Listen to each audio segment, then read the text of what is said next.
It's doing it on my phone also. Okay, good morning, everyone. Welcome to the Village of Ruidoso special meeting. We have folks on Zoom and hopefully some on YouTube, and I know we're still having a little bit of technical difficulty with a couple of councilors being able to hear us. So before we have a call to order, I'll just say that we have in council chambers here with myself, we have Councilor Jackson, we have Councilor Cornelius, Councilor Salas, Councilor Eby, we have Village Manager Tim Dodge, Village Clerk Irma Devine, and of course our IT Tech Support Jeff Ferguson. At the lake in Oklahoma, we have Councilor Letterman. Councilor Letterman at the lake. So we have that, and then we have Councilor Coughlin, I suppose, is at his office working. So anyway, we'll go ahead and have a moment of silence. We'll do the Pledge of Allegiance and the salute to the New Mexico flag. Please join me.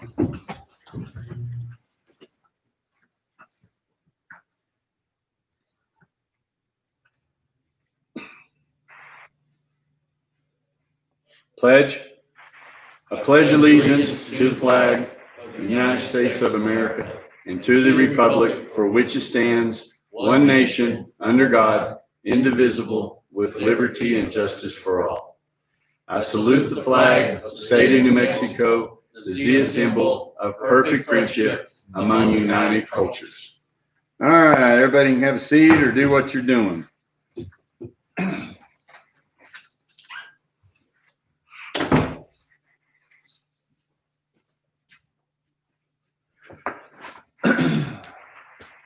All right, Mrs. Devine, roll call, please. Yes, sir. Mayor Crawford. Here. Councilor Jackson. Here. Councilor Coughlin. Here. Councilor Cornelius. Here. Councilor Salas. Here. Councilor Letterman. Here. Councilor Eby. Here. All right, we made it through that. That's awesome. So anyway, we have some really interesting agenda items today that we're wanting to get into, and so we'll just go ahead and dive right into it.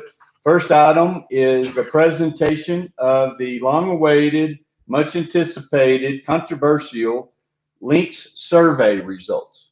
So we have Brian Sandroff that's here, and so Brian, if you can hear me, I don't think, can you hear me, sir? Somebody's got him muted. He's muted. Brian, check your mute button. You professional guy, you. Okay. There you go. Can you hear me now? We can hear you now. So welcome to the meeting. And we're anxiously awaiting the results because I have not cheated. We were waiting for the numbers to speak for themselves today. Okay, Mayor, thank you very much. And councilors, pleasure to be with you this morning. I'm going to share my screen so we can put up the slide. Also, hopefully you have a hard copy of the slides that Irma was going to supply you with. Jeff, are we having And so we can look at them on the monitor. We could also look at them, your hard copies, which will follow. And now I'm going to enlarge it a little more. Okay. So, without further ado, let's first remind everybody of what we did. First of all, the objectives were to assess property development issues regarding the Links property. And we surveyed among property owners and local residents. So whether you were an absentee property owner, part-time resident, full-time resident, what have you, we wanted to survey you. We did it through the water bill. We also did it a mail survey. We also put the survey online on the website of the village. And we promoted the online survey to those who didn't get the bill, the survey through the water bill, through social media and the newspaper and the like. But there was a lot of interest here. It was really impressive. Hey, Brian, sorry. we are having real trouble understanding you. So I don't know, if it's our connection or our speakers or your end. We're not sure yet. Is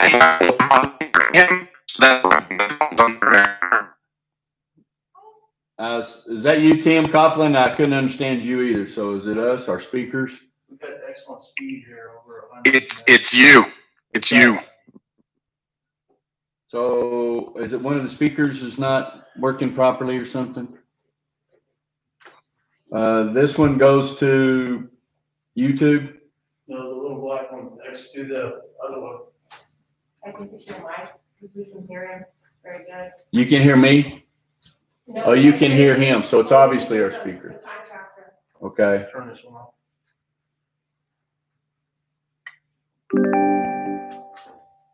I'll try it. Link removed. Brian, would you say something, please? Okay, so can you hear me any better now? Yes, that's much better. Thank you. We'll give that a whirl. Thanks, sir. Okay, great. So as I was saying, the first day when we did the math that the post office could conceivably return the mail surveys, we got 250 in the mail, and it just kept rolling in. And before you know it, we had 1,493 mail surveys returned to us. On top of that, we received 316 online surveys.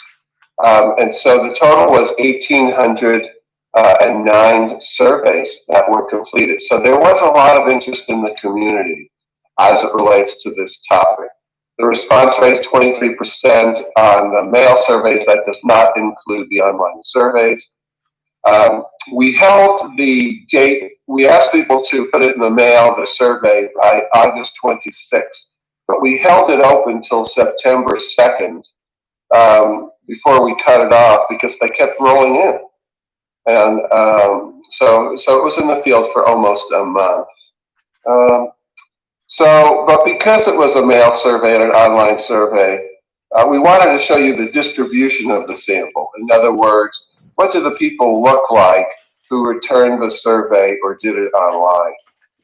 So here you can see that 48% of the respondents were full-time residents, 43% were part-time residents, 4% were non-residents who owned property. That only adds up to 95%, and that's because we had 5% who just didn't respond to that question. So there are some questions where there's a non-response as well. So we had a nice distribution between full-time and part-time residents. 57% of the households that were served, that returned a survey, said they had at least one golfer in the home. That could have been the parents, it could have been the kids, what have you. 43% said no, there's no golfers in the home. Notice that among the part-time residents, 67% are golfers. Okay, gender skewed toward male, but not on the full-time residents. On the full-time residents, 46% male, 49% female. And in fact, in Ruidoso, you do have more female adults than male adults. But on the part-time residents, it's skewed toward males, 67% to 30. 92% were homeowners, 3% were renters. Among the part-time residents, 5% were renters. So we undercounted renters. Renters were less likely to fill out the survey.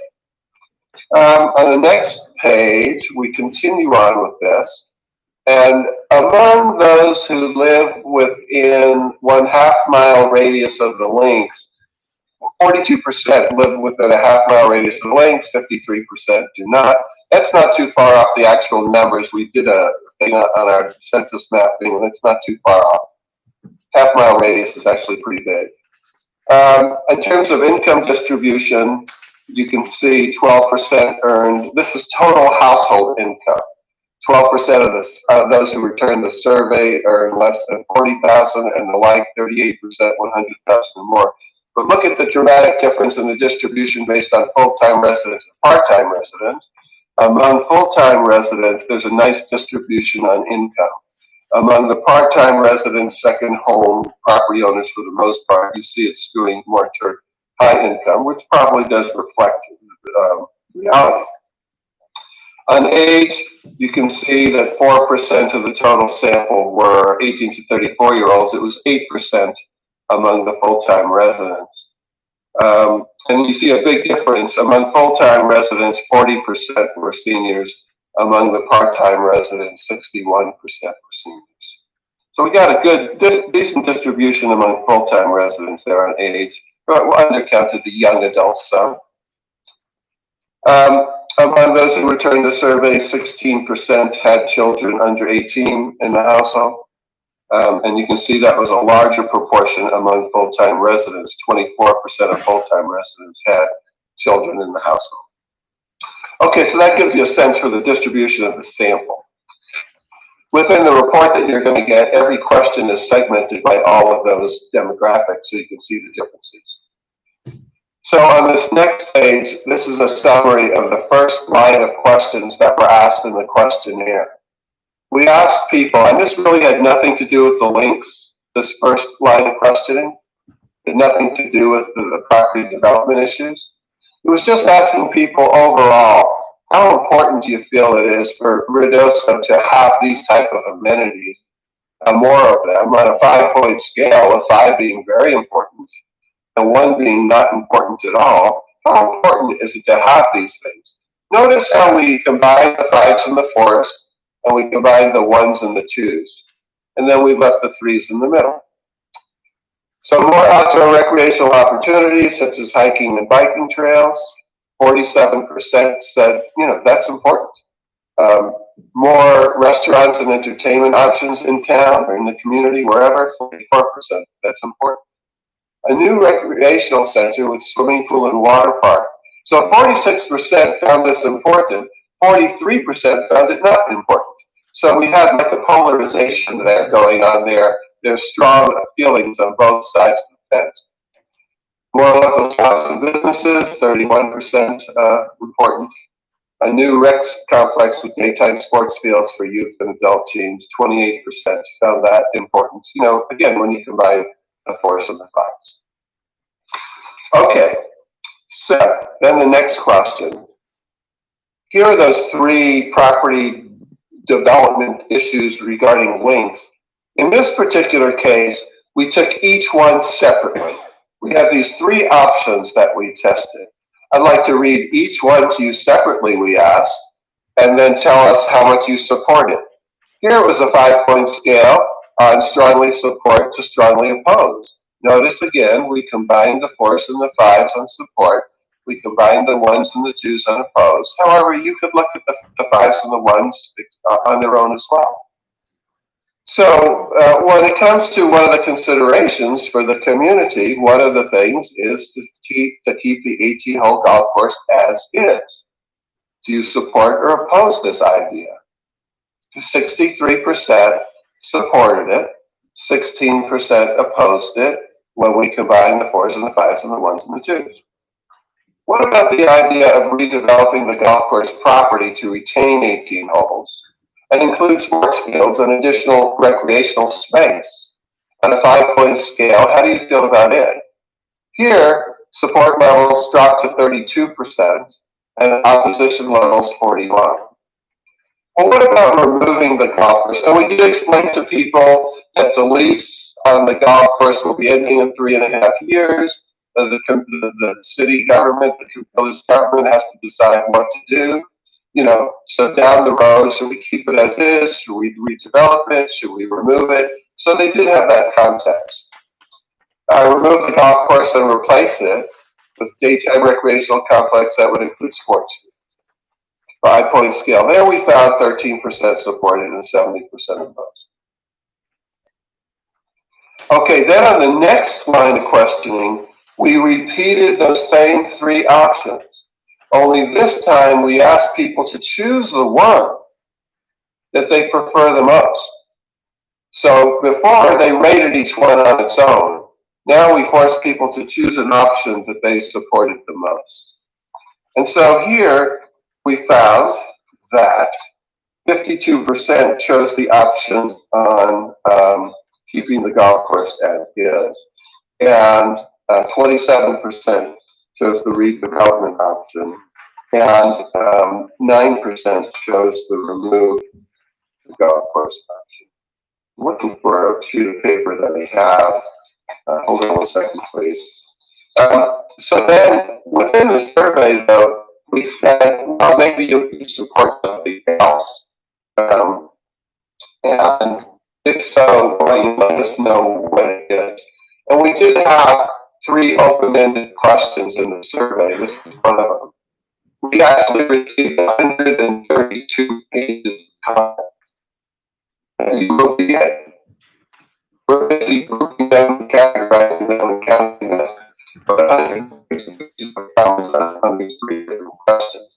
But on this particular one, among people who said they support something else, many of them said that they would prefer a water park, an aquatic center, or a swimming pool. Others mentioned more dining and shopping and entertainment options. Some mentioned expanded outdoor recreational opportunities or parks and picnic areas that could be included on the property. But basically, you can see what people chose when they were forced to choose one of the options here. So here, because this was the most important question in the survey, we want to show you the results segmented by the same demographic groups that we talked about earlier. So on the total sample row on top, those are the identical results that you've already seen from the prior page. People are having a hard time hearing. Okay, Brian, hold on just a second. Brian, can you call me on my cell phone? I'll put you on speakerphone. And turn your audio off. Yeah, I could do that. Yeah, because we're getting messages that people can't understand you. Okay. Would it be better for someone to call on the speakerphone there and put it next to the speaker, or? Yeah, just call my cell phone, Brian. Okay, my cell phone's in the car. Okay, is somebody on this one? He can call me on his office phone to my cell phone. Okay, I can do You're that. gonna have to give him the number because he may not. What is the cell phone number? 575-781-0220. Okay, I disconnected my phone for the Zoom meeting, so let me get the wire and reconnect it. Hold on.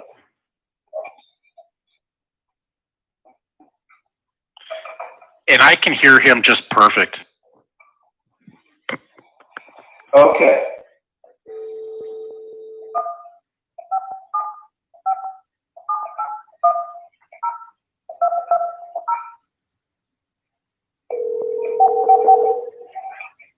You there, Brian? Tim? And now Can you he'll hear me okay? to mute his Zoom. Yeah, if you'll mute your Zoom now.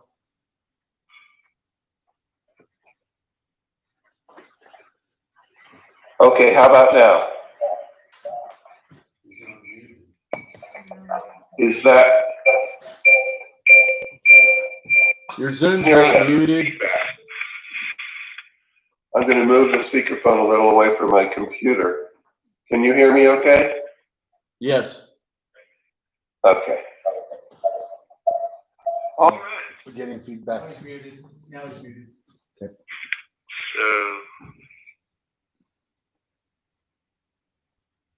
Do give us a test, Brian. Okay, A little closer. just says you are muted. Did I get muted here? Yes, no, you're fine on Zoom.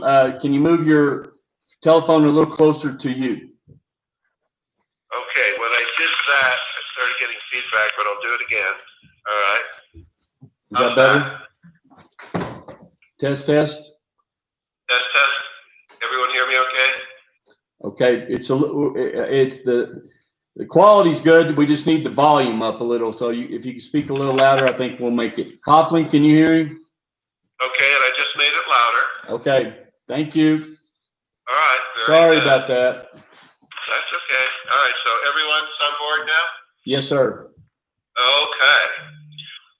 So, recall this top row on total sample. This is the same question. Do you prefer keeping the golf course as is, redeveloping it, or removing it? Those are the same percentages you saw on the prior page. But now we're going to segment the results by different demographic groups. Among those who are full-time residents, 51% said keep it as is. Among those who are part-time residents, 57% said keep it as is. And then you can also see the percent that gave the other options as well. Among those who had a golfer in the household, 64% said keep it as it is. And you remember in the other pages, we learned that 57% of the total sample had a golfer in the household. Okay. Among those that don't have a golfer in the household, 36% said keep it as it is. 28% said redevelop the golf course. And 16% said remove the golf course. So notice how the distribution of responses evened out a little more when it came to households without a golfer as compared to those with a golfer, which I guess is logical. If someone has a golfer in the household, they're more likely to say keep it as is. Okay, on gender, 58% of the men said keep it as it is, and 45% of the females did. Among those who own a home, 54% said keep it as it is, the golf course.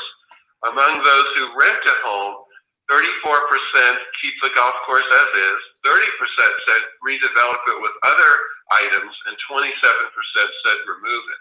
So notice that there's a big difference between renters and owners. But remember, our sample size of renters is relatively small, so we had a harder time reaching them.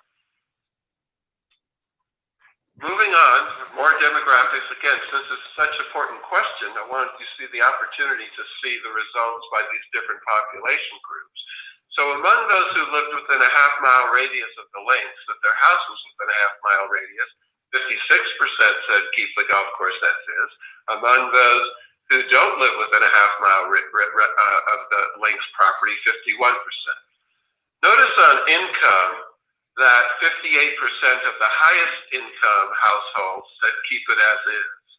Among those with less earning, total household income earning less than 40,000, the responses were a little more distributed. 46% keep it as is, 23% redevelop, 20% remove. On age, notice that support for keeping it as is increases with age.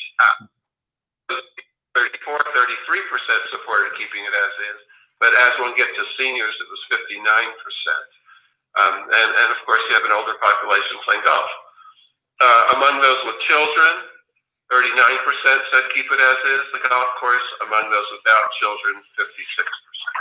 So now we've gone over that most important question, and we reviewed the results segmented by different population groups.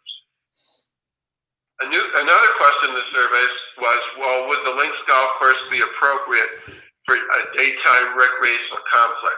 So we just asked that question point blank, and 36% said yes. In terms of the reasons people gave, this was one of those open-ended questions. Regardless of whether they said yes or no, I think the links golf course is or is not appropriate for daytime recreational sports fields. We asked why, and again, you'll be getting all these comments, and they are interesting to read. But many residents who were against it had concerns regarding fiscal and cost concerns, which include the cost of redevelopment, in addition to property taxes and property value issues. And the majority of residents mentioned that the links is needed because either they have a household member or guests or friends that golf there, and so they wanted to keep it as it was. Okay. You support or oppose using recently purchased land adjacent to the golf course for additional sports fields for daytime use. You support or oppose using the recently purchased adjacent land to the golf course for additional sports fields. Here we found 49% did support it, 24% opposed that concept. Likelihood of financially supporting building more sports fields on that adjacent vacant property. It was sort of like an image question. We didn't ask what type of tax revenue enhancement. We just said how likely would you be to financially support building more sports fields. So although 49% of the prior question said they support the idea, 23% said that they would be likely to want to financially support building those sports fields on the vacant land. We then had a question that told people, well, if the village were to invest in enhancing recreational activities, which of these options should the village consider? Check all that apply. So a person could check more than one. If the village were to somehow make these enhancements and needed money to pay for it, which of these options would you be likely to support? And 48% said, well, add increased user fees for the recreational activities. So they wanted the people who would benefit most from them to pay. Increase the lodger's tax, 46%. Earmark other village funding sources, such as fees on village-owned properties. Increase the sales tax, the gross receipts tax, 1 in 5 chose that. A bond measure that would be paid for through property taxes, 15% supported that. And 11% didn't check any of the boxes, or they just skipped the question. So it's either a no response or I didn't want any of these options. And so you get a good sense there for what the community is saying regarding how to pay for any recreational enhancements. No surprise to me that the two top options deal with, we'll have the users pay for it or have somebody else pay for it through lodger's taxes. This is not unusual to be seen in survey research. We reminded people that after the lease expires, assuming the golf course is maintained, would you prefer that the village find a new private company to operate and manage the golf course, or would you prefer that the village operate and manage the golf course? And we found 39% said, well, find another private company. 17% said, I prefer the village. The rest just didn't feel qualified to answer that question. So, well, it depends on this or that, or they just didn't know. We did ask people to rate the overall importance of the Links Golf Course to the economy in Ruidoso. On a 5-point scale, with 5 being very important and 1 being not important at all, how would you rate the importance of the Links Golf Course to the economy?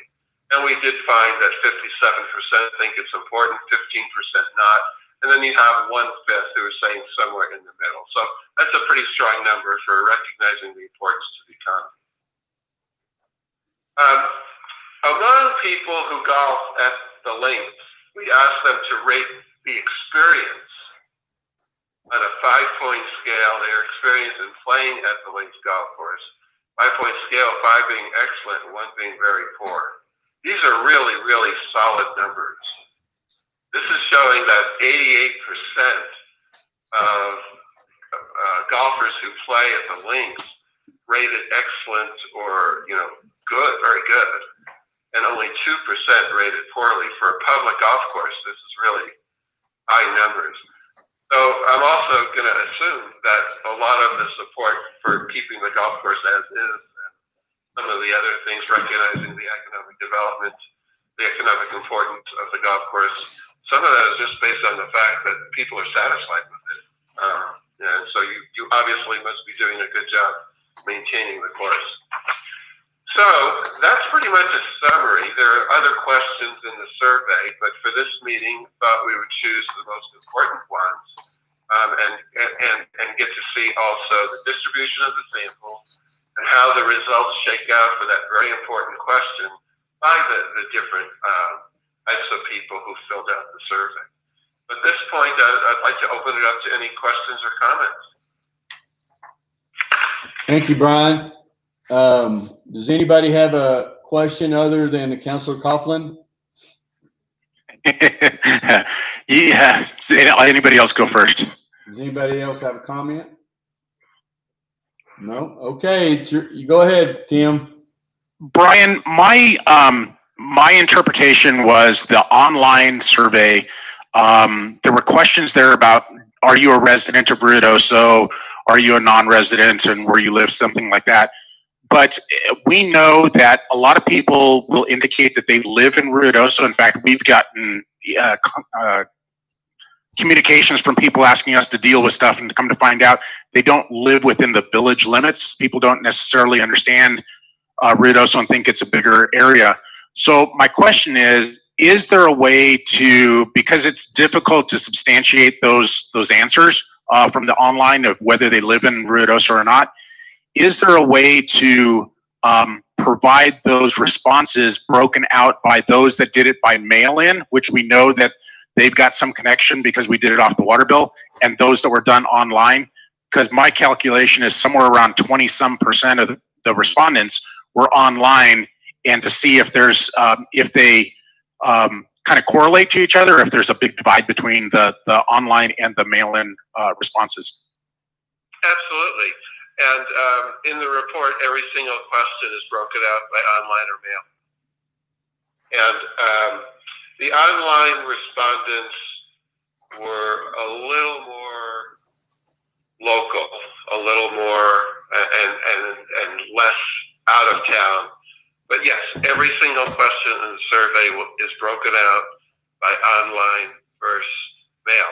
On some questions, the results weren't all that different. I was surprised. Also, we did have some security features built in. We did eliminate some online surveys. We had access to the IP addresses of the online respondents. Like there was one IP address that had 11 different surveys filled out on it. So we eliminated 10 of them. In case somebody had such strong feelings that they filled out the survey more than once. And we also eliminated, if a person said, I'm not a resident and I am not a property owner, they didn't qualify for the survey. And I think we eliminated 5 surveys that way also. So, Okay, yeah, thank you. Every question in the survey is broken out that way. Great, thank you. Does anybody else have anything? I mean, it's pretty in-depth. I think it speaks for itself. I don't think there's a whole lot of surprises here because we all know the community pretty well, but I'm glad that we were asking the questions because sometimes you hear from a small group enough that it seems like there's a lot of opposition or there's a lot of support for, and this speaks to a lot of it. Do you have any comments, Manager? No, I just think that, from my perspective, it's good to reach out to the community and get some public engagement going on, especially in this type of a community where you have a lot of absent property owners. Oftentimes it's difficult to gauge, what their appetite is for development when they're not here, they're not engaged in the community other than weekends or whatnot. So, I applaud the council for taking these extra efforts to reach out to the community.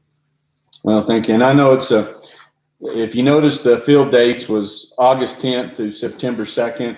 That's still, we're still in this time period with COVID and a lot of uncertainty. So I know that might have been a factor in some of that too. But anyway, so we've got this result, and then we're getting ready to start on the grindstone. The grindstone letters have been sent out as of the 10th. So, that blank envelope that you received, Mayor, may have been that. So, okay.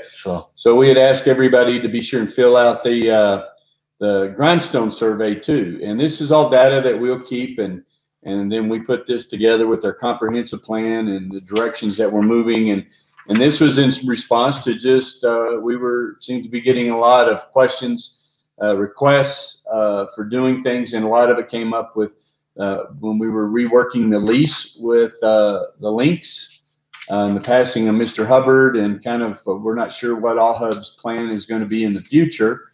So it looks like it's pretty clear what the public would have us do. And so we thank you for that, Brian, and we look forward to grindstone. So do you have anything else to add, sir? No, Mayor, we were just so pleased that so many many people in the community took the time to fill out the survey. As I said, you've got a lot of open-ended comments that'll help your master planners just with ideas.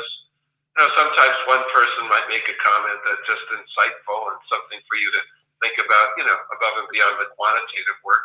So, yeah, it's hopefully we'll get a great response on the Grindstone survey also. Okay, well, thank you, sir. We'll see you then. Mayor, Okay, yes. thanks a lot. Bye-bye, everybody. Okay, Tim's got one thing to say. Mayor, if I may, you know, as we continue to look at the White Mountain and plan for that area, and as we go through strategic planning, you know, I think we'll develop some action items around this. And, you know, one of the suggestions that I have, or, you know, suggestions that we may work on, is putting out an RFP. You know, if the current operator is not going to continue on, I think that's what the community is saying, is that they would like to see it continue. Right. They'd like to see some more support for it, but, you know, that they want to really see it privately managed. Well, and I agree with that 100%. So it's good. Yeah. So, you know, with that, you know, we're gonna have to put on an RFP to see What's out there and who's interested, who's and interested. maybe All Hub will be interested in that. So, but at least we know what direction to head to. Anything else? No. Okay. Thank you, Brian. We appreciate it. Okay, Mayor. Thank you, councilors. Bye-bye. Bye-bye. Okay, we'll move on. So that one right there we'll have to keep available. And I know there's a lot of people that have that probably didn't get to tune in, might have forgot, had to work. And we'll make sure that we have this available for people to review and get the information. Because I have been getting a lot of phone calls, people anxiously awaiting. Right. Okay, item number 2 is discussion and possible action on the Village of Ruidoso's CARES Act relief funds, small business continuity. Is that what it is? Continuity? Continuity. Well, thank you. I'm glad that somebody finally corrected me. I can only make so many attempts. Well, I can only make so many attempts at getting this thick tongue to move, and somebody's gonna have to do it. It's early and no cost. Yeah. Grant application plan, and Ronald. Mayor, I'm gonna be starting the presentation. Okay, you're on gonna this one. start, Tim. Let's Yes. go. Mayor, you know, this grant application, we put together a team that's gonna actually administratively manage it. There in my office with Ron, it's actually gonna be, you know, myself, Ron, and the 2 librarians that are gonna be helping with it. We're gonna be presenting as part of the marketing campaign that we're gonna do to get the information out. There's a number that we've designated that anybody that has questions will be calling directly into.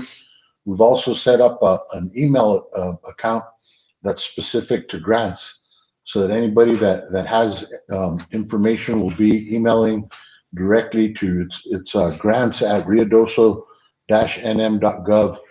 And Ron, myself, and Diane will have emails, or be responding to those emails. We'll be receiving it. We're also going to list that on the website.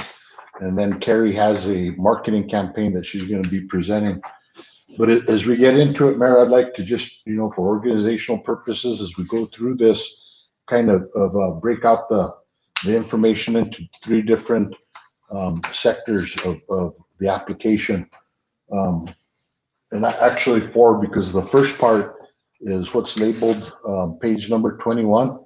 And this is the proposed schedule. So what I'd like to do is basically start off with the application and then come back and review the schedule once everybody understands the proposed process that we're going to be looking at. What our recommendation is, Mayor, is that we break up the application into 3 sections. The first section would be information that is identifiable information per the entity that is applying. And the staff would be screening that part of the application. The second part of the application would be qualifying information. And as you look at the guidance that was put out by the state, which is, you know, 15 and 16, that's the information that the state sent us on who can apply, who's not eligible to apply, what documents are required. And then it goes into the other type of eligibility questions as well. But in the second part of the application itself, which is, the first part would be page 17. The second part of the application would be 18, 19, and 20. That would be the qualifying information. After I reviewed this morning, this morning, there's no identifiable information on here that a committee, a panel would be able to, my recommendation is the panel would receive the qualifying information and the one that's labeled 22, which is the scoring. They would receive both of those parts, and that's what they would base the scoring upon. Although the staff would screen the second part of the application to make sure that the people that are applying actually qualify to apply. If they don't qualify, say one of the criteria is you have to be 2 million and less of gross receipts tax in 2019. So if they made 3 million, obviously that didn't qualify, so that wouldn't be forwarded to the committee for review. And there's a draft letter that we have attached. We would send them the draft letter and said, you're not eligible to apply due to you didn't meet the criteria or whatnot. Would explain what criteria. One of the other criteria that's identified has to be 50 or less employees. If it's over 50 employees, then they don't qualify. And there's other information that doesn't qualify. Once the application is actually scored by a blind panel, they'll get, from page 18 through page 22, and 22 would be the actual scoring criteria. Then they would send that back to administration, and we'd generate the award letters and basically send out those award letters with instructions of how they enter into a grant and how they draw down on their funding. What I'd like to do, Mayor, is if we may, I'm going to turn it over to Ron, and I'd like to go through each one of the questions and get the council to weigh in. A lot of these questions, the majority of questions and criteria was given to us as direction from the state of New Mexico, and then it ties back into the CARES Act, which is a federal act. And they did instruct us that we could change or add criteria if we wish to, but there's basic requirements that we do have to meet. One of the criteria that we did add into this is the industry sector. And what we've done is we've conducted an economic analysis, and we can show what industries were actually impacted greater than others. So my recommendation on that is that industries that were impacted the greatest should receive some additional points for the impact. Lodgers, retail, stuff like that. And Right. And One of the other, as we look at the scoring, what we would recommend is the same way that the state scored. We may come in and just real quick, Mayor, to correct, the agenda memo states that we got 1 million, and then it has too many sevens in it. So the actual grant amount that we were awarded was 1,171,500. So if we can, off the agenda memo, if we can just drop one of those sevens, okay, that'll be correct. So what I was going to state, Mayor, when we look at the way the state did this, they came up with a point system when they awarded to the municipalities. We maxed out our points at 50% or 50 points. When they did the awards, they took the total amount of money, and then by a percentage basis, they broke it down, and that's how they determined the awards. So I recommend that we handle it the same way to create that consistency. In other words, if we get in 2,341,000 or whatever that number comes out to of requests, that's 50%. So if the applicants apply and and they score 100%, and we only have 50% to award, then as opposed to having a total of $20,000, the award would be proportionate to the percentage. Right. And then that way that there's fair and equitable distribution of the funds. Okay. So, Mayor, if I may turn it over to Ron, and then we'll go through each question one by one. Okay. One of the questions that I just want to provide some clarification on is on page 17. We've been in contact with the Secretary of State's office, and Robert and I responded back to us. The certificate of good standing is only applicable to LLCs and corporations. It does not apply to sole proprietors. So we may discuss whether we should actually have that as weighted criteria or not, or qualifying criteria. So with that, Mayor, I'll go ahead and turn it over to Ron. Good morning, Mayor, members of the council. I wanted to thank Denise and Halen from the library for helping us with this grant application.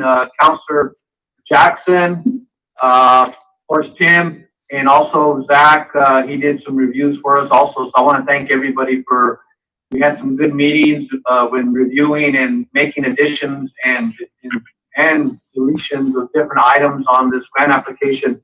So I'll start on page 17, the first question, and if anyone has any questions on each one of them, feel free to just ask at that time after I review each one of them. We put an application number on there also, as Tim mentioned. We'll have not only the business name, but an application number. That number will go into the next 2 pages. And that's the way the scoring committee will be identifying the applications by that number, not by the business information. So on the first page 17, we'll have of course, the business information, the legal name, business license number, and is your business license current? So we'll have that information on there also. We'll have the New Mexico taxpayer, their ID number, CRS number. And then again, as Tim mentioned about the business standing, we may have to make this business Tim mentioned and have the same question asking if it's a corporation or limited or LLC type of business. Why don't we ask Ron just come in here? There's enough room to come in. Ron, Yes. can you just come in here? We're losing you again. I think it's these Jabras. Okay, I'll be right there.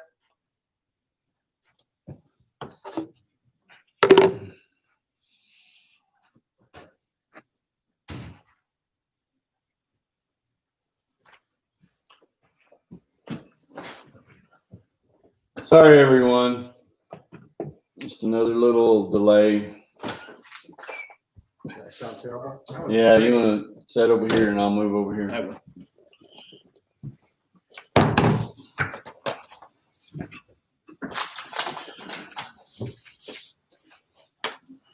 Mayor, just on real quick on that item number 3 is your business license current.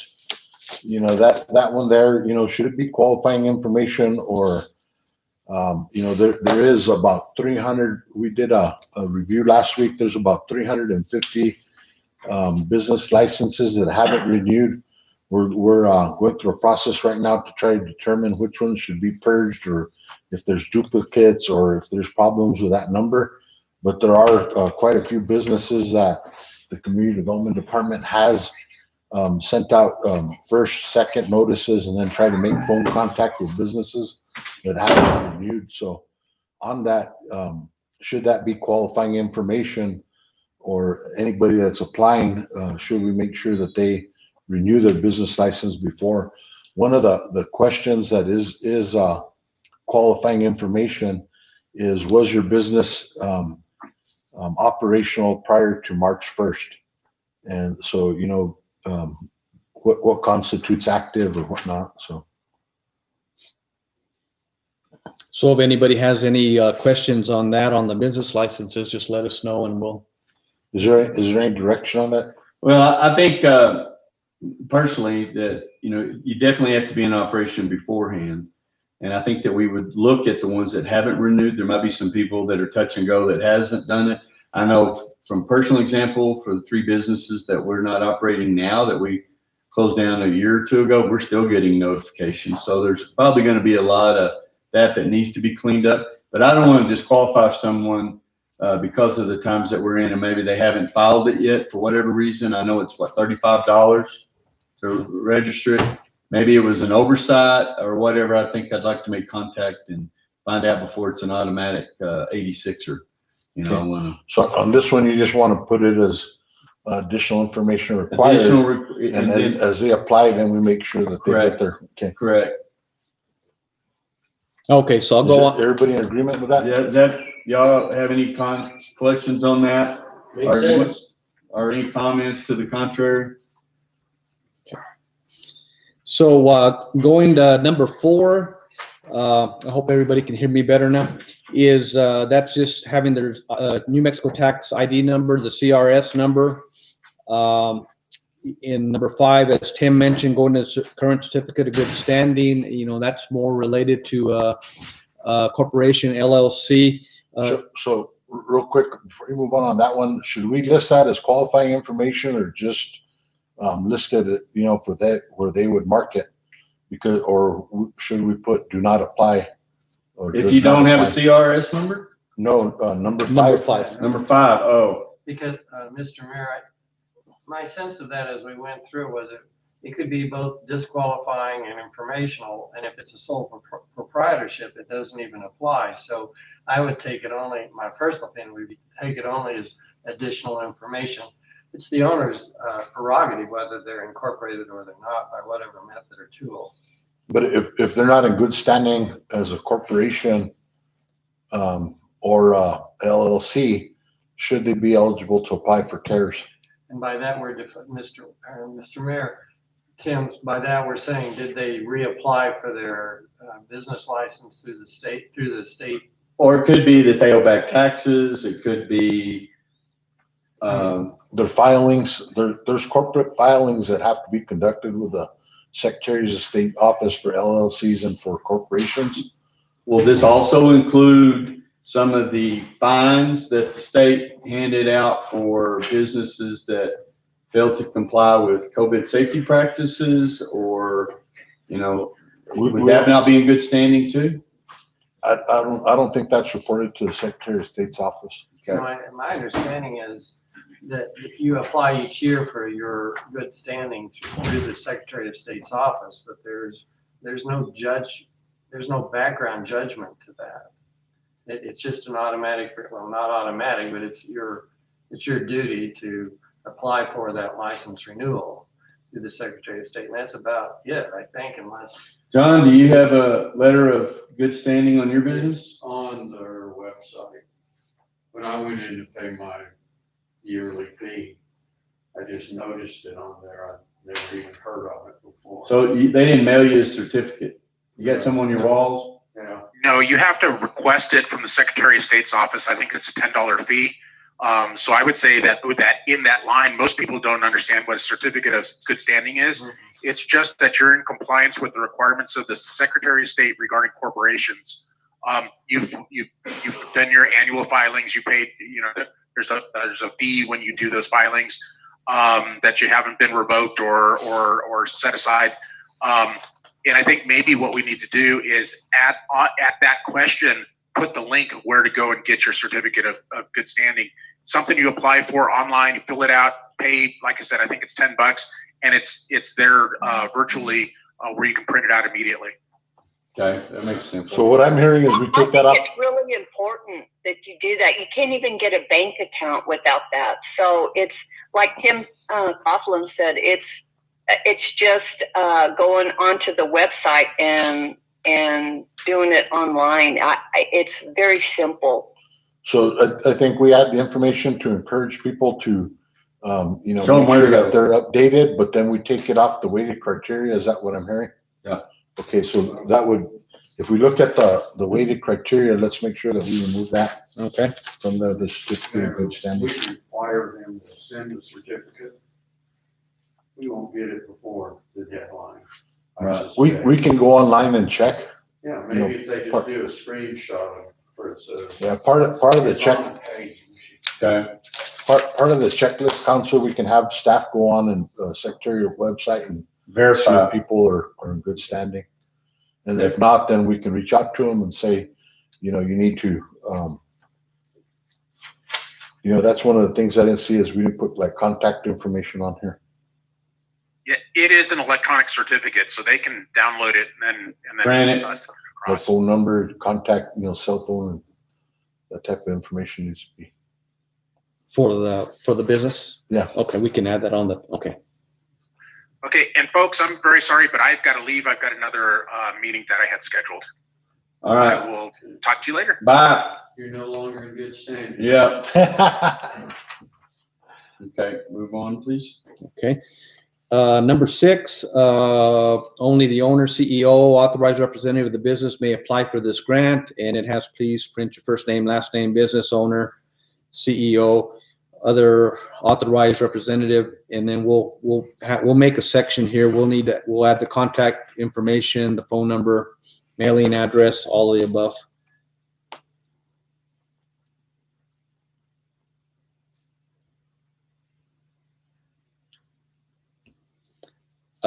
Number 7, we had some discussion on this. Is your business majority owned by any of the following? Check all that applied. Zach did do some rewording on this, and it's women-owned, veterans, minorities, and tribal groups. So So you're gonna discriminate against me. Yeah. The committee that worked on this isn't recommending that this would be rated, weighted criteria. right. Because, you know, we felt that it may be reverse discrimination. So we're just, you know, the information was suggested within the state's application, so we want to gain the information but not give it any weight. The original question actually had none as one of the boxes. And it Yes. didn't have majority owned, it just said, do you have, is your business wasn't majority owned, just owned by any of the following. Meaning if you had one share, then that would count, so I thank Zach for kind of clarifying that. It looked to me like it had potential for backfire. And that's why we decided it's probably, did the state just put that in there to do a summary of people that might have majority interest that are ethnicity or? I wasn't part of those conversations, but a lot of this feels like they're just trying to gather information to build up an application. I mean, all of this comes out of the CARES Act, right? Yeah. Municipalities don't have any ability to enforce the corporations out with regard to good standing or anything along those lines. I think they just threw that in there, and personally, I don't think any of it's necessary. I wouldn't want you guys to start collecting information like that for political or other purposes, you know, but if you want to leave it in there, it doesn't do any harm. I wouldn't give it any criteria because of the concerns. that you- Any weighting, yeah. Can we label it non-weighted? I think we just put it there. And I don't think we have to really identify, you know, the only thing that's going to be identified as weighted is what will appear on the scoring sheet. But when you actually look at that language actually came out of the state's new procurement code, and there's percentages that are given for minority businesses. So that's where that comes from. It's not the federal. The federal laws actually don't, you know, allow for that I'm type saying the of. CARES Act all the money is stemming from. Yeah, the CARES Act doesn't have this information in it. This was just generated from the state.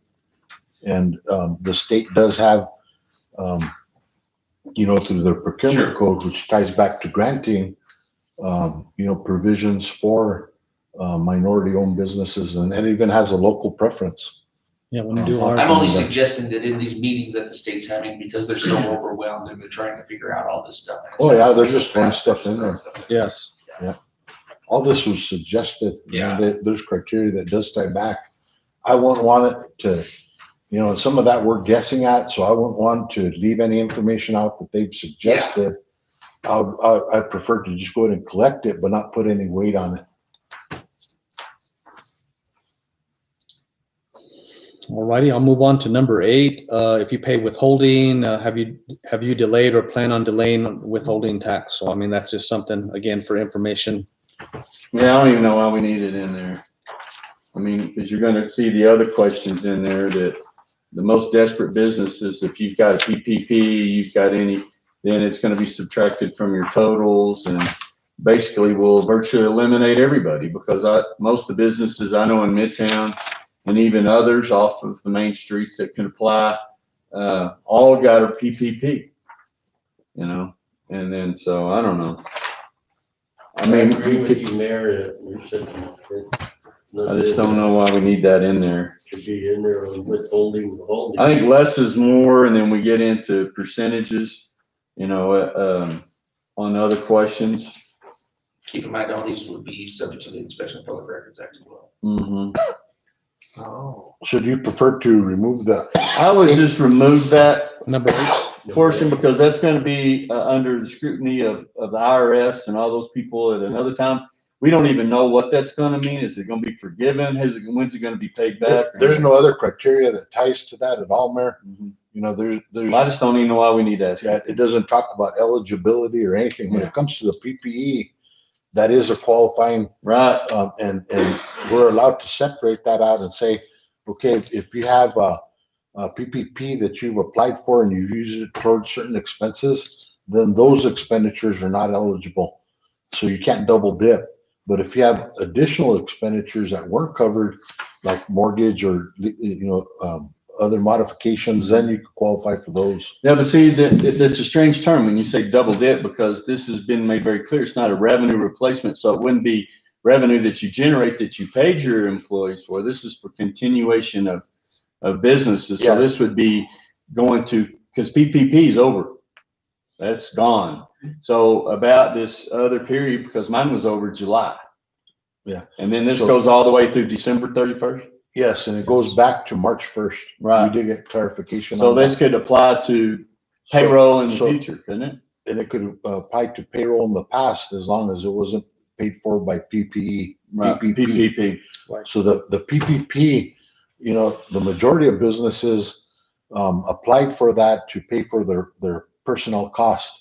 And, you know, you're exactly correct. That ended as of July 1. Mm-hmm. Now, you know, from July 1 to December, people could apply and say, you know, I'm applying for those expenditures moving Right. forward. And that's And what I'm it's saying. I not- want it to be It's not clear. revenue, it is expenditure. Expenditure. Right. Yes. Okay. And that's, when we get into the application, we try to separate that. Did you apply for PPE? If so, the expenditures that you're claiming should be, you know, not related to that. Okay, so at the top of this, page 18, it says application number. So that's where you'll place the identifying number Yes. that will then go to the front page. So this one would be, Well, the committee will, identity unknown at this point. correct. The Gotcha. committee will And get this is just the a only thing number. that the panel will get Okay, good. from here forward. They won't get the identifying information. So the panel that you identify, Mayor, will only see the criteria and be able to rate the application. Okay. So on the page 18 is the business qualifying impact information. Again, as the mayor, as we stated, the application number, what type of business, they'll mark on here what type of business they have. Is your business headquartered in New Mexico, which it has to be as part of this funding? What are the county and zip codes of the company primary place of business? What was your employee head count for full-time, 32 hours a week or more, and part-time employees on March 1st of 2020? They'll provide that information. What is your current employee head count for full-time, 32 hours a week or more, or part-time? Another question on that, your current. In 2019, did your annual revenue exceed the Hold on one, 4 and 5 is weighted criteria. So when you look at the scoring sheet, that ties back, and the intent of that is we will say, to be able to judge it and say, you know, you decreased your workforce by X amount of number. And so that's an impact. So that ties back to your, some of your scoring criteria. I just question on item 3. What are the county and zip code of the company's primary? What does that mean? We're only doing people that are in Ruidoso. So why is that question even there? Because it gets back to, you know, determining that, you know, do they have a Ruidoso zip code, or if it's a county, based business? If it's county, you can just stop right So that'd be a there. disqualifying deal if it's not in a Ruidoso zip code. Okay. There. On your application number here, I think you ought to put by village or something, because that's gonna be really confusing. People are gonna try to figure out, what's my application number? There's no way. Well, yeah, so basically, put it in a box and put for, By village or something. Official Office use only, official- yeah. Village use only, Okay, that's a good point. put that in a box and just put for official use only. Do not fill out for official use only. and if I could jump ahead, Mayor, Sure. because Tim has been referring to the scoring sheet. And this is where I got confused earlier going over it on the scoring sheet. Your first question comes from the business information. Is there any way, like on the first question on page 18 of adding that question of number 5 of the business information? Are you in good standing? So that way, I got confused just in that little bit, jumping back and forth. But here, we're asking them again, what type of business do you have? They mark it there, and then do you have that certificate? Is all I'm suggesting, so that way, they get the information sheet, that's set aside from the committee that's gonna review off the, application number. That's what I'm trying to get at. Okay, I got lost, I guess. No, I think I follow you. Yeah, You make a good point. I mean, you'd almost have to have a third box there in /A for those that don't even have such a qualification. Right. And I don't know how much we're gonna weigh that as we talk about it, which I think is the second part of where you were going with this. Should it be in there, I guess, is the third question. And yeah, should it be in there? Because you wouldn't have, how would you? Okay, I've got 3 ways to qualify. I can be a corporate entity and I can have a certificate of good standing.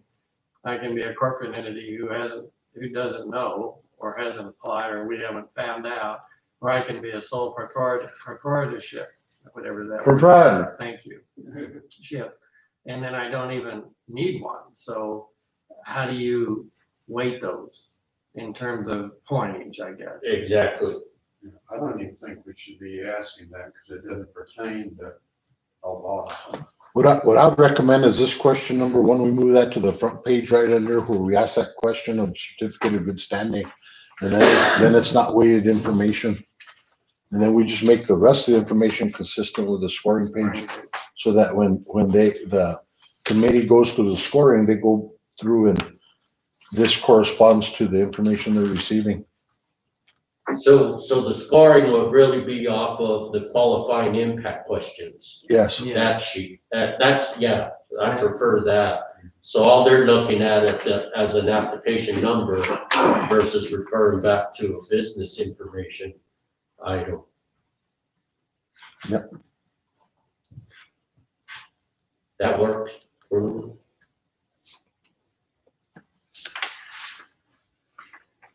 Any other questions? No. Okay, number 6, in 2019, did your annual revenues exceed the 2 million? And they'll have the yes or no, and that's part of the criteria. And that one should probably be moved to the front page as well, right? Because that's a qualifying information, not a weighted. Not a weighted. Yeah. Okay.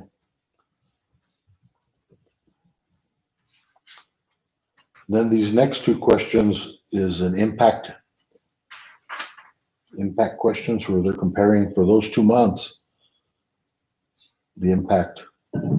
Yes, from the gross receipts. And why just 2 months? I mean, Well, that was the 2 that they were forced.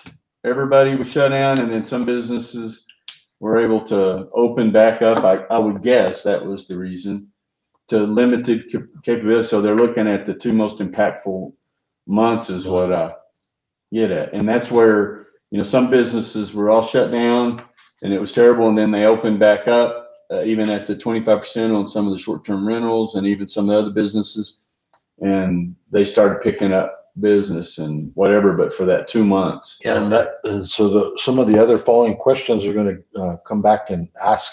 About losses. Yeah. Potential losses. Yes. And then when were you, eligible to open up, or when do you anticipate, or have you been completely closed?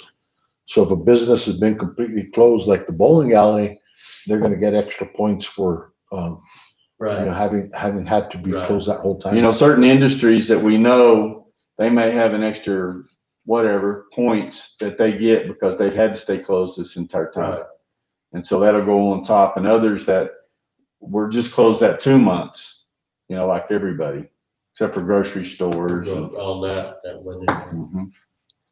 Okay. So number 7 had the gross receipts that was for 2019 of March and April, and then the comparison of 2020 March and April. And then number 9 is your net taxable income for the 2019 tax year. And what difference does that make? We've already asked them if they made, their revenue was over 2 million. And as an individual, you may have taxable income that doesn't come from your business. And if they have a good accountant, they net taxable income in 2019 might have been nothing. Well, exactly. I mean, I had that for a lot of years. I mean, we're asking them their business income. And then the already. second part to that, did your net taxable income for the 2019 exceed the 2 million? That's Well, if it did, your revenue's gonna be over 2 million. right. Correct. I don't like that question. I think we need to get rid of, the first part of 9 and then just ask them, did your taxable income exceed 2 million, and move that to page 1. Well, we already. We already told them that's It's qualification. already on page, yeah. 50 employees and 2 million. Where is it on page 1? It's just on the, Two is on number 6. right, it's on the grant, but it's not on the, Oh, it's not on the. not on the information. On 17, I don't see it. I think we need to move that one up to 17 and just simply ask, did Okay. your 2019 exceed 2 million? Page. At that point, you can almost put a qualifier and say stop and go no further. Yeah. because There's no. Thank you point. for participating. But is that even posed correctly? Is it posed correctly? Is it net or gross? Well, it's supposed to be gross. That'd be gross. But what the CARES Act says right here on page, Businesses with annual revenue. yeah, it doesn't say net. Yeah, it's not net, It it's, No, says, It says annual revenue exceeding 2 million. Yeah, that question was in there like a couple of times in the state's template, which we talked about that one. That was just confusing on that one. this information comes directly out of the CARES, Right. so that's what I think we need to follow. and yep, number talk about 9, Revenue. if we're gonna have, did your taxable income for the 2019 tax exceed 2 million? Right. Not, we need to take the net out And move it to the front page. and move it to Okay. the front page. And I would even put tax in Not there, at all. taxable. You're asking on number 6. Yeah, so you got it, annual revenue on number 6 in 2019. Right. And so then they're asking the same question on, but it was net, so I don't even know why that question doesn't make any sense to me, why it's even there. 9 should be there. And 6 should probably be on the front page, like Gary said, go no further. Yeah, just get rid, Yes, get then rid of, Stop and go. no get further. rid of 9 altogether and move 6 to the front page, right? Yep, Okay.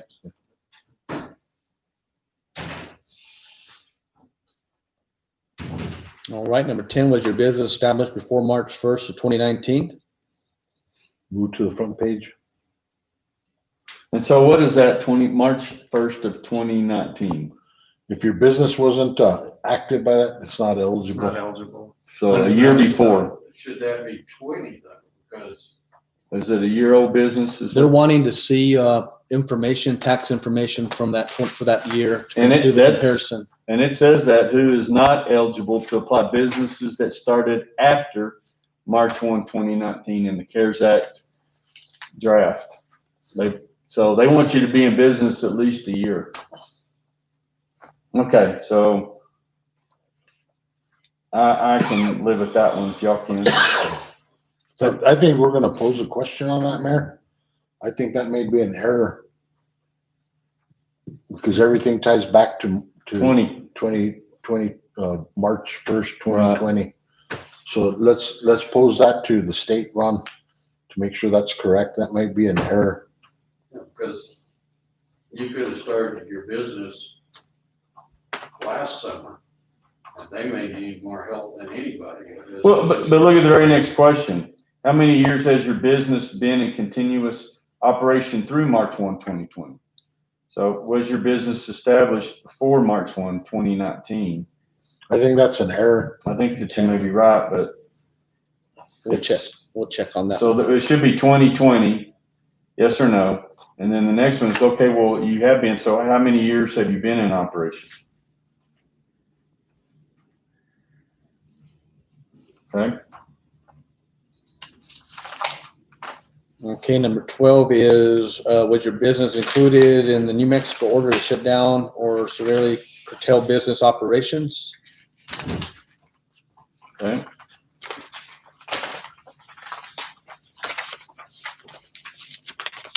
And then the next one is qualifying impact. When you reopen, at what percentage now it ties to, did you shut down or severely curtail your business activities?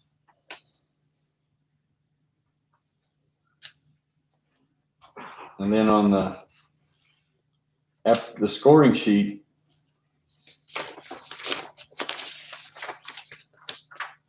they're saying, well, first it says you were forced, question 12, and then the other one says, did you shut down or severely curtail? Yes or no? And then on the qualifying on the scoring sheet, at what percentage of capacity do you expect to operate?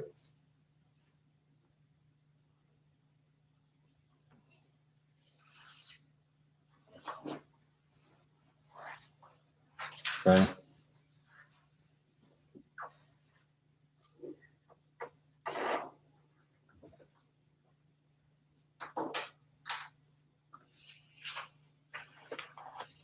Any other questions on 13?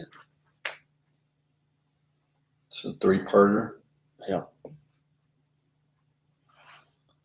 So number 14 is how many employees and what total payroll did you report to the state for unemployment insurance taxes for the fourth quarter of 2019? And it lists the number of employees, taxes reported, estimated payroll for 2020.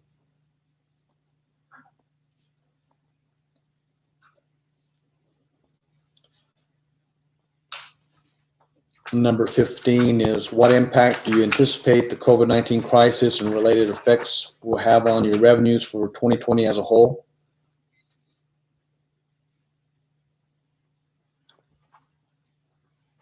Number 16, have you been approved for SBA Paycheck Protection Program loans or economic injury disaster loan?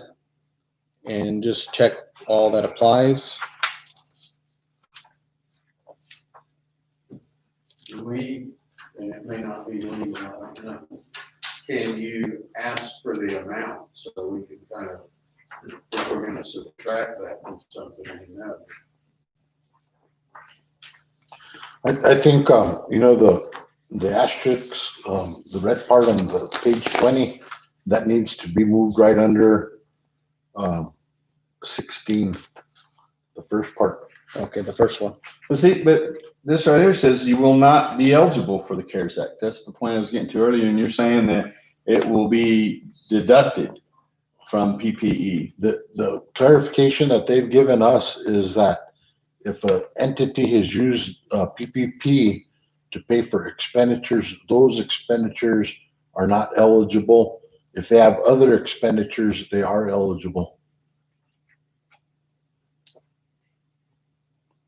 Well, how are we gonna find out that? Do we need to ask? I think we just ask them. Yeah. And that's what I'm saying. If we move that, you know, if you applied and received funding from PPE, that's not PPE, it's supposed to be PPP. Or economic disaster loans. The items listed above, aren't eligible. So, I think we need to move that up and change it.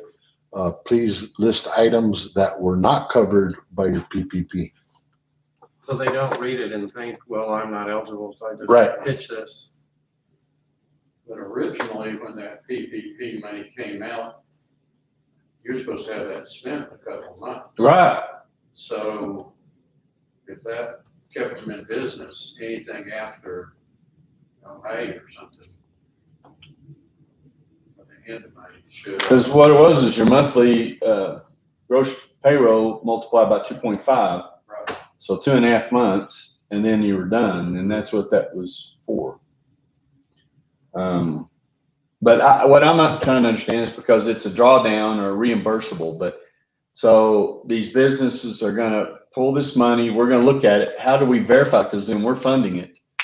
And then we want to draw down from the state, so we've got to pass that information to the state to be reviewed? If the individuals get audited on their PPE and they show that they're double dipping, that's on them.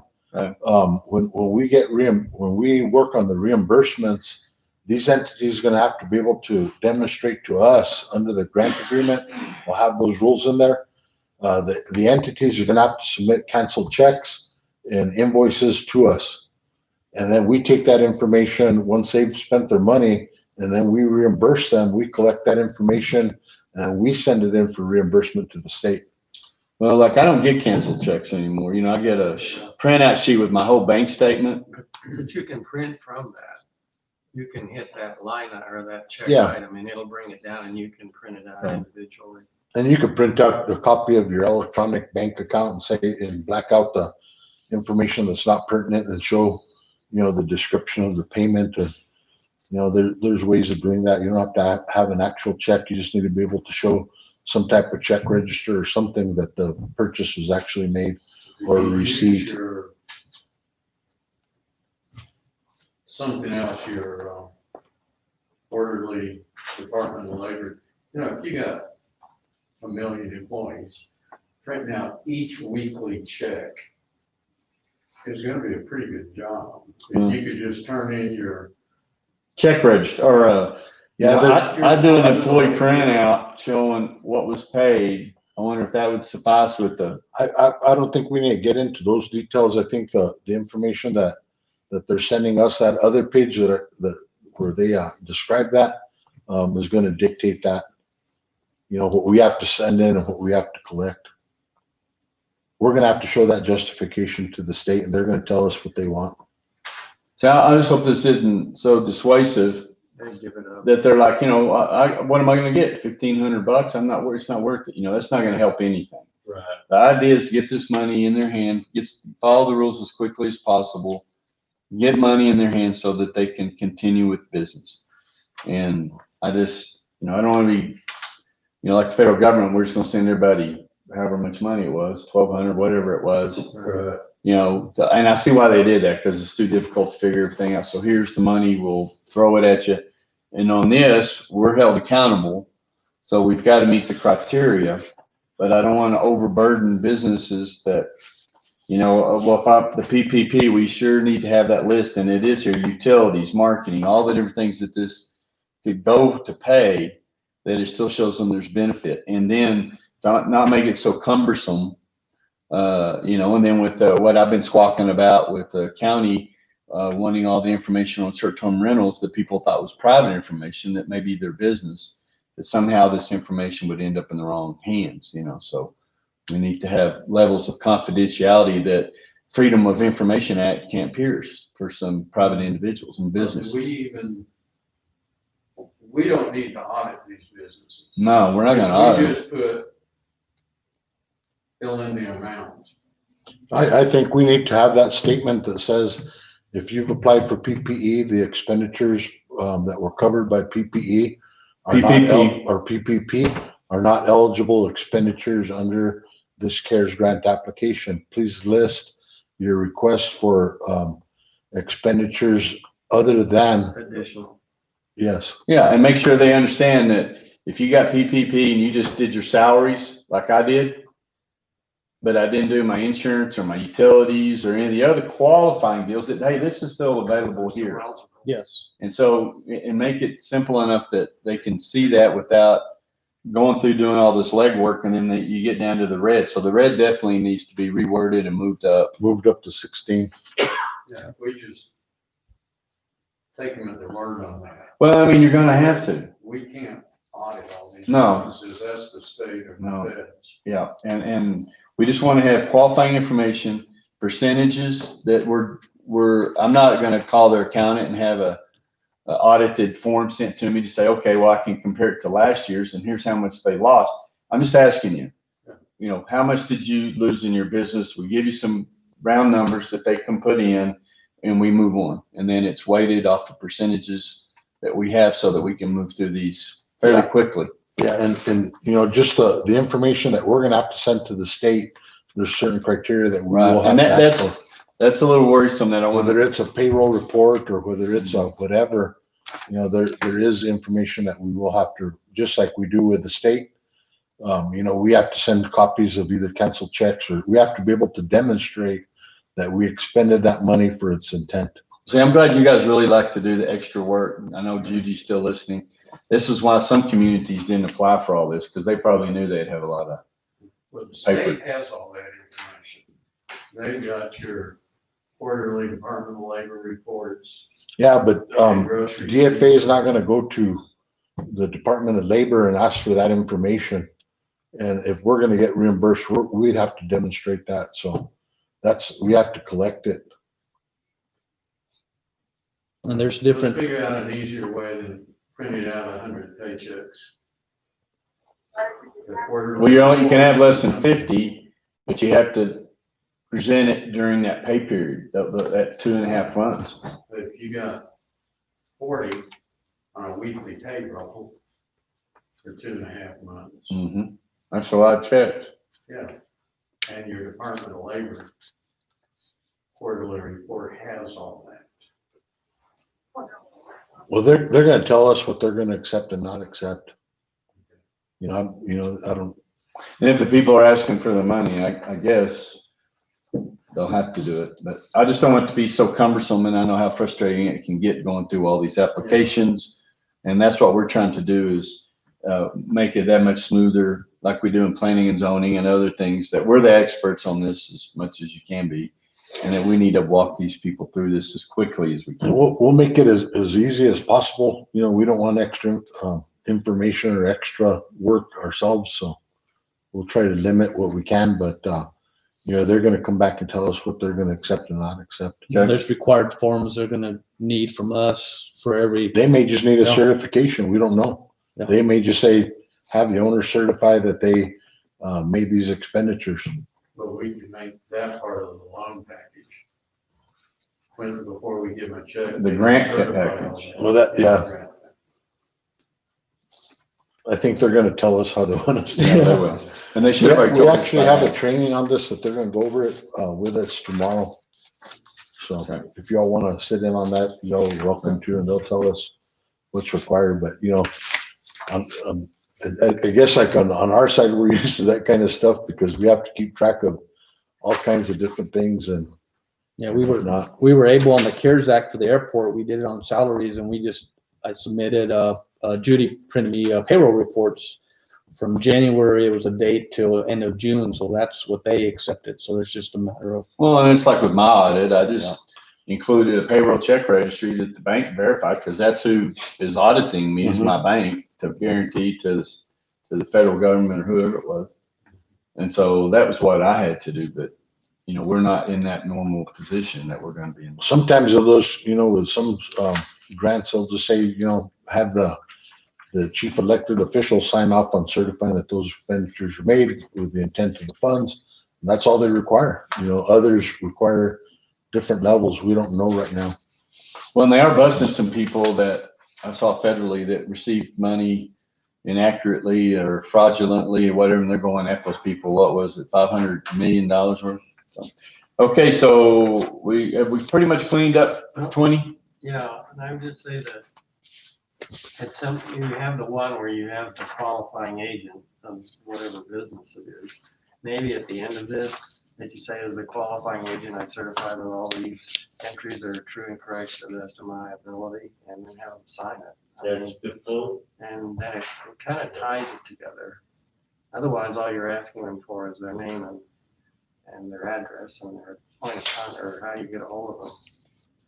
That's a good point. Okay. Denise, can you Yes, hear sir. it? I just got a thumbs up, just taking notes. Appreciate it. We're taking notes here too. So on page 20, we did Dr. Jackson had a recommendation on here. So we actually, going back to some of the questions, 17 is for expenditures prior from March 1st that they've already, say insurance, utilities, whatnot. We did one for that where we could go back to March 1st. And then number 18 is for expenditures moving forward. So any type of modifications to their businesses or whatever other. Well, I know it says it, but I think we should say it a little bit clearer. Okay. You know, maybe prior expenditures, you know, kind of label it bold and then future. For expenditures. example, Yeah. I mean, what would be prior to March? You're saying March 1st? For March, beginning March 1st, back to March 1st. Back to March 1st.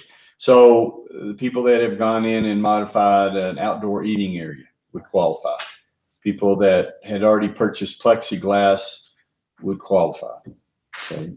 Buying PPE, sanitation and all that. Okay. Good. I think it was Zach that asked, that was a kind of a complex Yes. question. And I think he was the one that said, let's split it out. So Right. that you're stating what you do know, and now you're only suggesting this is what you might do, or what you might proceed with in the future. So that those two, there's no way we're going to document what they might do, but at least we can document what they have done, so. Okay, so 17, you're gonna put a date on That's it? how we handled our application. So When we- So you'll sent put the it to dates state. on these 17 and 18 because there's no date on them. Yeah, there needs to be. Yes, we could put, that's something we can do. And thank you, Yeah. Dr. Jackson, for clarifying that. Okay, good. Counselor Okay, we good? Zachary? 21? Bottom down there though. with Yeah, that's- True statements. Don't you think there needs to be an area that says total amount requested? Yes. You know, the maximum amount you can apply for is $20,000. What's the total amount you're requesting? Something like that. And then I know on the scoring page, we talk about industry sector, but I think we need on 20 to add a question that says, what industry sector are you in? And then list out the industry sectors and let them check that. You know, my recommendation is that, you know, the up to 20, you would provide that to the applicants. 22 would just be the scoring sheet that the panel would receive. And they would receive the application, not including the identifying information, but they would receive the weighted information and be able to use the scoring sheet to tally their totals. Down at the bottom, it says if you've received PPP or EID money, you're not eligible. We're fixing Is that. that true? Those expenditures that you used were not eligible. But So we're- What that says. But we're gonna reword it. So it Yeah. doesn't look like you're out if you have. Yeah, we're gonna reword that. I know that's what they're gonna reword. Okay. Yeah, we're gonna move that up too, aren't we? yes, we're gonna reword that and move it up below 16. So that they understand right off the bat, if I got PPP and I just did it like with my salaries, I still have that is not gonna be eligible. But my utilities, my rent, All your my fixed costs. insurance, all those things are during that period. So don't throw this application away. You still have a chance to get money. 21?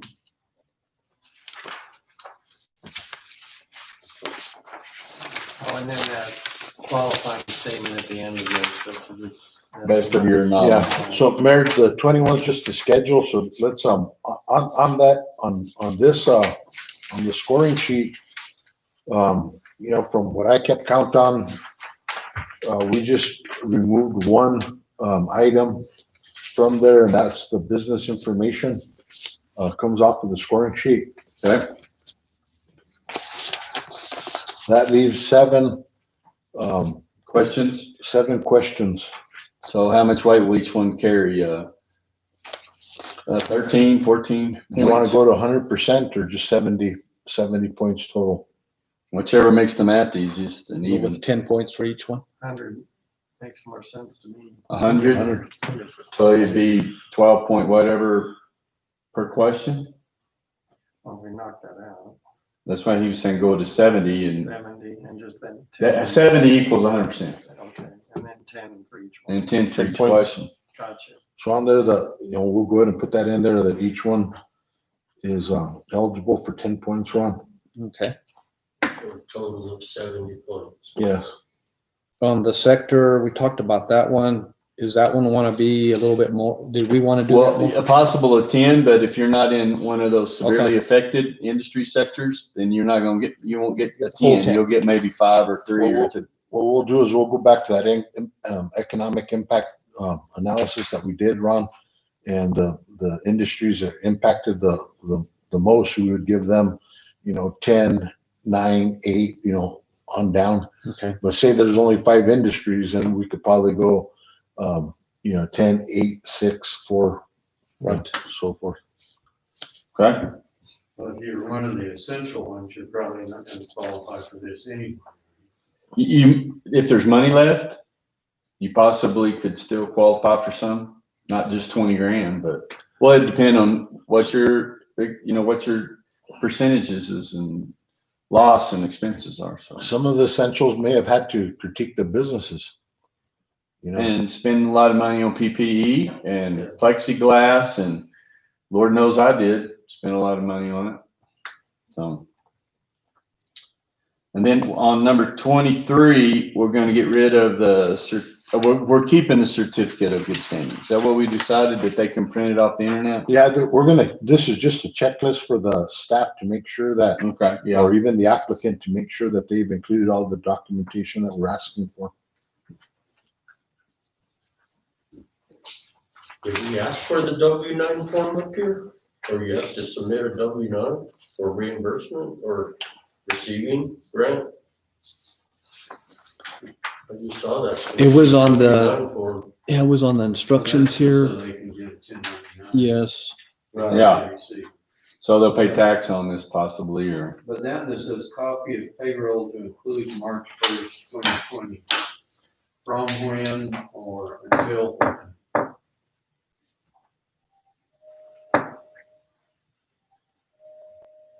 copy of payroll to include March 1. We're already asking them for that information, so I don't see, I think this is just a checklist for staff Okay. to go through. Yeah.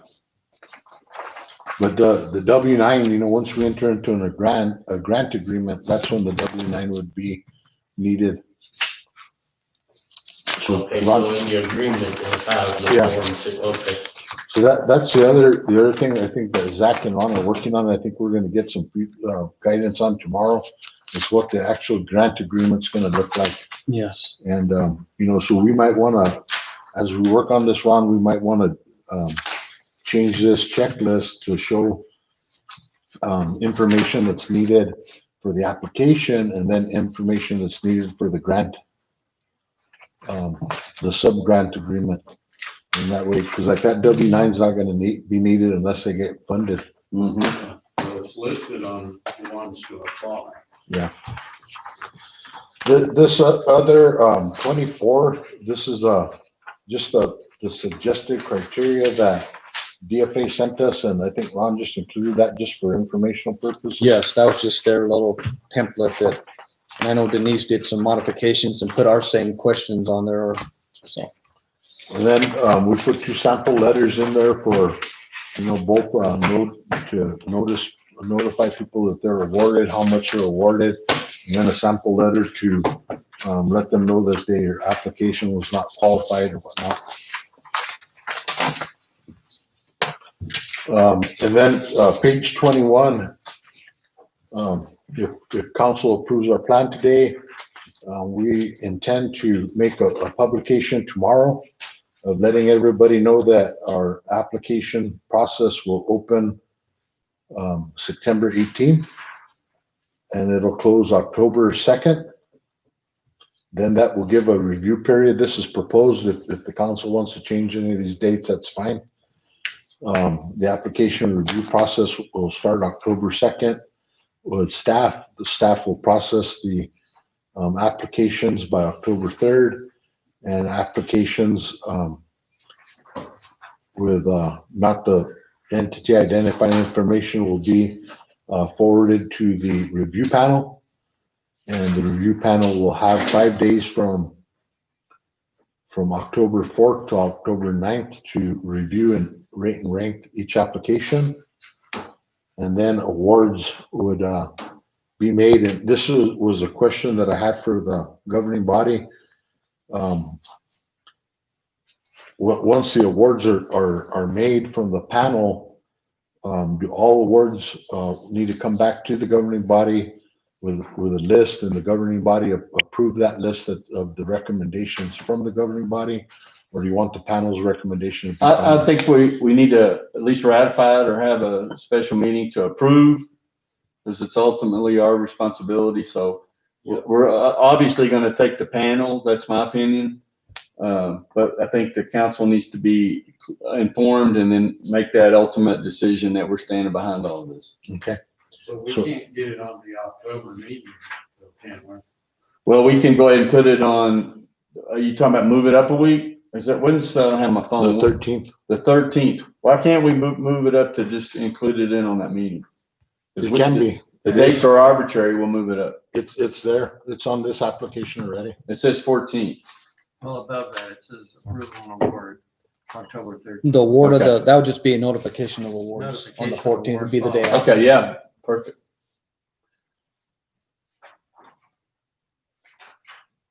And I don't know if it's important that we make every business public that they got it, do you? I know it's public money, people want to know they can get the They can information. inquire it, But I don't, it's not important to me or to us, I don't feel like that we talk about every business that got and how much they got. You could publicize the amount of money. Yeah. And if somebody wants to know the detail, well, they'd obviously be able to get access to it, but, I think if we publicize the ones we gave money to, it's, you're opening up a whole can of worms there. Well, why did they get it? and there we go with the blinds and trying to develop this system so that we take names and faces and relationships out of it. And it's all about numbers. There's a China wall between that. Mhm. and what they're doing. I think the other thing that we talked about too is what if at the end of all of this, there's a balance left in the account to us? We'll just keep, So then at some point, we need to think about, not now, but how people can know that they can reapply, or and maybe they didn't understand the application, and maybe they didn't even send it in. There is that, there's a relief there as well. I think we need to incorporate that into our notices that, if all the monies are not awarded, a second round of grant applications will be, Consider. yes. I think that's good. On your list of documents that are required, it said most recent taxes documenting net taxable income. That doesn't have anything to do with anything, does it? I think that's a little bit invasive. I think it's invasive. It doesn't match to this. Yeah. Well, it's just a verification tool that I don't want to have in there, but I was waiting for somebody else to say Which that. one? The one where you're asking for the net taxable certificate, on, It says most recent taxes documenting net taxable income. And they want your revenue. The net taxable income doesn't have anything to do with this, I don't think. No, I think it's invasive too. very last, page. None of our documents are required. What page is that on, Counselor? I've got my pages. Is that on the checklist? It's not on the number page. Oh, okay, On 23? okay, It's that's, not on the number page. it's what, on It's a the, separate page that was at the back of our packet. that's what, Right here, it's the one that he said was for the checklist for the employees and the staff. The next page after that. It's on the information that the state sent us.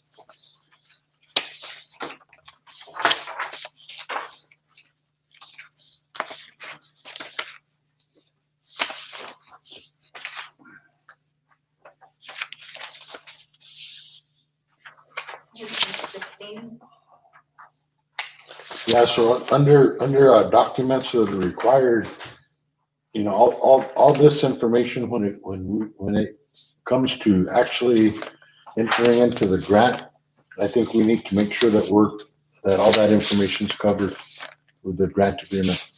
You know, it starts on 15. What documents are required?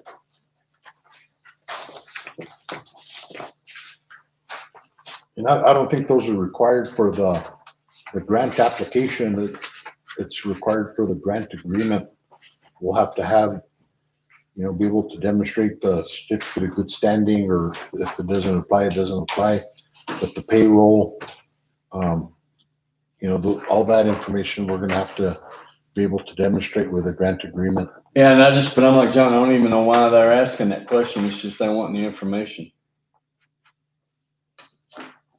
And I know you're getting money, but the state got the money given to them, you know, and, you know, she's trying to use it for her budget, which they said they can't, but. Unless that's a state requirement. Well, it's on the Yeah, this part's a state draft, requirement. staff, it's state requirement on this draft on page 15, 16. That's directly from the state, so all that information. But like you said, you know, your accountant is doing his job, they're taking every expense, and Right.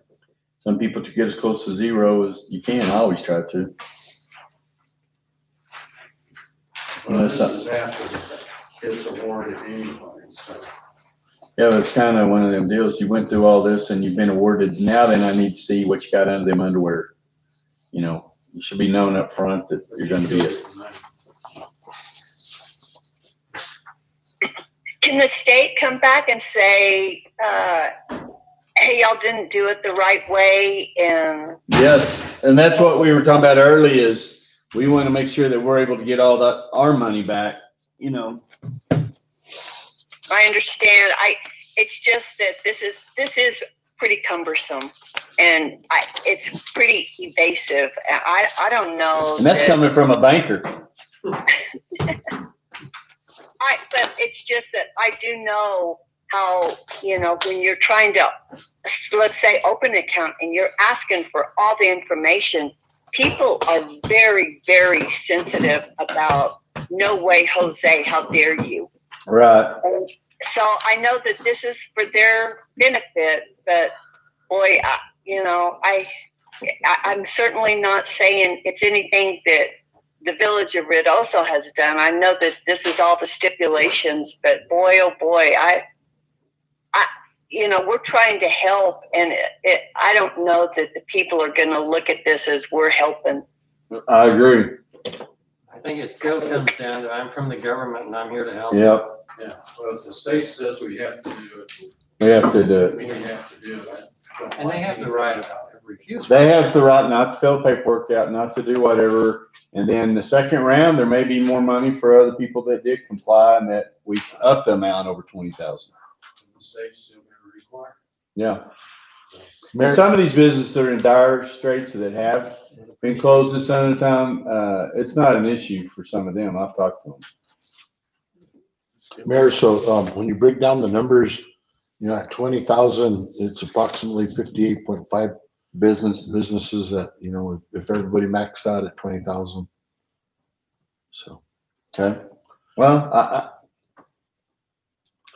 Mayor, tomorrow we have a training, you know, with the guidance that's been provided so far. This is what we put together.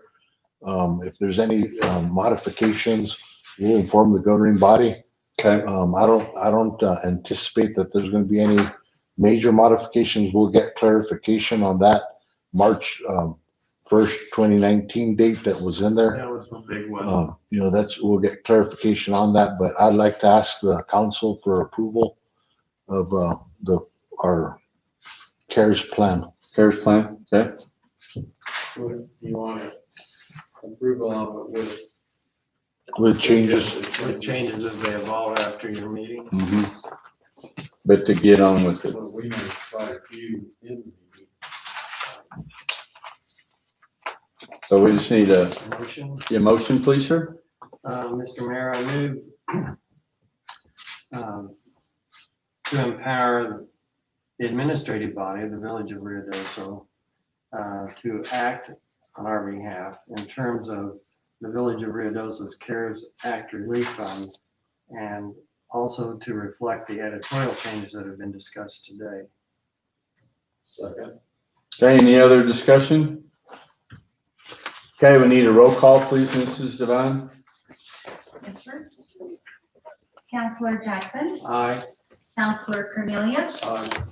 Counselor Salas, Aye. Counselor Coughlin. He left. Oh, he did, I'm sorry. Counselor Letterman, Aye. Counselor Edie. He doesn't know what he's doing. Thank you, Mayor and Council. Thank you. All right, well, thank you guys for all the hard work. Thank you for your time today. And y'all have a great rest of the week. This meeting is adjourned. Thank you. Thanks, Mayor. Thank you. Have a great time. Thank you. If we don't have to quit having all these meetings, I'm gonna have to apply for some.